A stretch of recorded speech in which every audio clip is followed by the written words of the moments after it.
अस्सलाम वालेकुम। मेरा चैनल जो कि पहले लेट्स डू नेचर था, अब इसका नाम मैंने चेंज करके तो माई होप कर लिया है। इस वजह से चेंज करना पड़ा कि क्योंकि मैंने अपना कंटेंट भी चेंज कर लिया है, इसीलिए फिर चैनल का नाम भी उसी मुनासबत से ही होना चाहिए। इसलिए फिर मुझे इसका नाम चेंज करके तो माई होप करना पड़ा है। काफ़ी अर्सा से मुझे महसूस हो रहा था कि मैं इधर उधर की वीडियोस बना के तो अपना वक्त ज़ाया कर रही हूँ। कोई अच्छा कंटेंट बंदा बनाए कि जिसमें बंदे की दुनिया और आखिरत भी संवरे। तो इस वजह से मैंने अपना कंटेंट चेंज कर लिया है। मैं नहीं चाहती कि मैं फ़ालतू काम करके तो अपना वक्त ज़ाया करूँ। ज़िंदगी तो बहुत थोड़ी सी है, बहुत ही मुख्तसर सी है। इसमें अगर बंदा कोई अच्छी बात दूसरों तक पहुंचा दे तो वो उसके लिए आखिरत के लिए भी ज़रिया बन जाती है। तो मेरी आज की वीडियो का टॉपिक है अल्लाह ताला का फ़ज़्ल व एहसान। आज मैं अल्लाह ताला के एक बहुत बड़े फ़ज़्ल व एहसान के बारे में बात करने वाली हूँ। हो सके तो वीडियो को एंड तक देखिएगा ताकि आपका भी कुछ भला हो जाए और मेरी बात जो है वो मेरे लिए सदका जारिया बन जाए।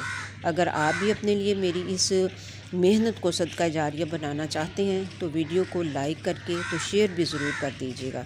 जिन्होंने अभी तक मेरे चैनल को सब्सक्राइब नहीं किया है वो इसको सब्सक्राइब करके बेल आइकन को भी प्रेस कर दें और ऑल पे जाकर क्लिक कर दें ताकि आपको हर नई आने वाली वीडियो अपने वक्त पर मिलती रहे। अब बात करते हैं अपने टॉपिक पर। बिस्मिल्लाहिर्रहमानिर्रहीम। अल्लाह ताला ने बनी नौ इंसान पर बेशुमार इनामात व एहसानात फरमाए हैं। अगर हम उनकी फ़हरिस्त मुरतब करने बैठें तो पूरी कायनात के दरख्तों की कलमें और तमाम समुंदरों के पानी की रोशनाई जो है वो ख़त्म हो जाए तो भी अल्लाह ताला की ये सनात और इनामात जो हैं वो हम उनका अहाता नहीं कर पाएंगे। फिर अल्लाह ताला की हर नेमत ही इतनी ज़्यादा बेशकीमत है कि अगर बंदा पूरी उम्र भी सजदे में गिरा अपने रब का शुक्र अदा करता रहे तो भी वो उसका हक़ शुक्र अदा नहीं कर सकता। अल्लाह ताला के बेशुमार अज़ीम एहसानात में से एक बहुत ही अज़ीम एहसान जिसके बारे में मैं बात करने वाली हूँ वो है हमारे गुनाहों पर अल्लाह ताला की तरफ से बख्शिश और रहमत। कोई भी शख्स अपने अमल की वजह से जन्नत में नहीं जा सकता जब तक कि अल्लाह ताला का फ़ज़्ल और रहमत उसको सर तपा न ढांप ले। ये उसका फ़ज़्ल करम है कि उसने हमारे गुनाहों की बख्शिश और मग़फ़िरत के असबाब भी खुद ही मुहैया फरमा दिए हैं कि ये करो तो गुनाह बख्शे जाएंगे और ये करो तो जन्नत मिलेगी। और फिर कोई भी अमल ऐसा नहीं है जो इंसान की ताकत और दायरा कार से बाहर है। इंसान खुद ही गफलत का शिकार है। अगर अल्लाह ताला ने हमें बख्शिश के ये असबाब मुहैया ना किए होते तो आखिरत की बर्बादी से कोई भी शख्स नहीं बच सकता था, क्योंकि गुनाहों के रिज़ल्ट बहुत ही भयानक और ख़ौफनाक हैं। गुनाहों की ज़्यादती की वजह से इंसानों के दिल सख्त और स्याह हो जाते हैं और इस तरह से इंसान अपने गुनाहों की वजह से अल्लाह ताला के गज़ब को दावत देता रहता है। अगर बंदा बर वक्त तौबा कर लेता है तो अल्लाह ताला की रहमत व मग़फ़िरत का मुस्तहिक ठहरता है, वरना अल्लाह के गज़ब का मुस्तहिक हो जाता है। साबका उम्मतों की तबाही और बर्बादी का महवर भी तो यही गुनाह और नाफरमानियाँ ही है ना। अल्लाह ताला सूरत अनकबूत आयत नंबर 40 में फ़रमाते हैं कि हमने हर एक को उनके गुनाहों की वजह से पकड़ लिया। चुनाचे किसी पर तेज़ आंधी जिसमें पत्थर भी शामिल थे मुसल्लत कर दी, किसी को खौफनाक कड़क ने जा लिया और किसी को हमने ज़मीन के अंदर धंसा दिया और किसी को पानी में गर्क कर दिया। अल्लाह ताला ने उन पर कोई जुल्म नहीं किया बल्कि उन्होंने खुद अपने आप पर जुल्म किया है।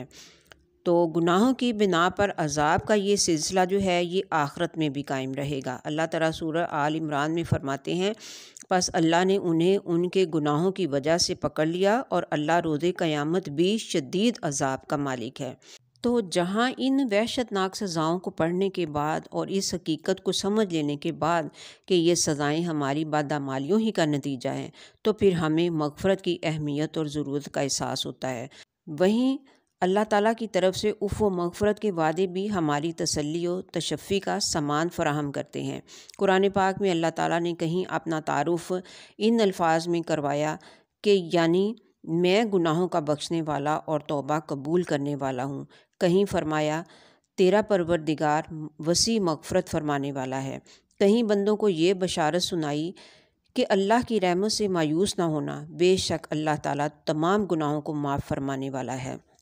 अब इस मुकाम पर हमारे लिए ये बात भी जान लेना बहुत ज़रूरी है कि गुनाहों की मग़फ़िरत के कुछ असबाब व वसाइल भी हैं कि जिन्हें इख्तियार करना बहुत ज़रूरी है।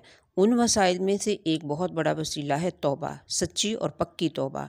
اگر بندہ توبہ کی تمام شرائط پر پورا اترتے ہوئے توبہ کر لیتا ہے تو اللہ تعالیٰ اس کے تمام گناہوں کو معاف فرما دیتے ہیں، اور وہ بندہ بالکل ایسے گناہوں سے پاک صاف ہو جاتا ہے جیسے کہ اس نے ابھی ابھی جنم لیا ہے۔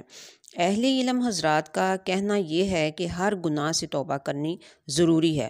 اگر تو گناہ اللہ اور بندے کے درمیان ہے اور اس میں کسی بندے کی کسی قسم کی کوئی حق تلفی نہیں، تو اس گناہ سے توبہ کی 3 شرطیں ہیں۔ وہ 3 شرطیں کون سی ہیں؟ نمبر 1، گناہ سے یکسر باز آ جانا۔ دوسری ہے اس گناہ کے ارتکاب پر نادم اور پشیمان ہونا، اور تیسری ہے آئندہ کے لیے اس گناہ سے باز رہنے کا پختہ عزم کر لینا۔ اگر ان 3 شرائط میں سے کوئی ایک شرط بھی رہ گئی تو توبہ جو ہے وہ صحیح نہیں ہے، اور اگر گناہ کا تعلق کسی آدمی کی حق تلفی سے ہے تو اس سے پھر توبہ کی 4 شرطیں ہیں۔ 3 شرائط تو یہی ہیں کہ جن کا بھی میں نے ذکر کیا ہے، اور چوتھی شرط یہ ہے کہ حق والے کا حق ادا کرے۔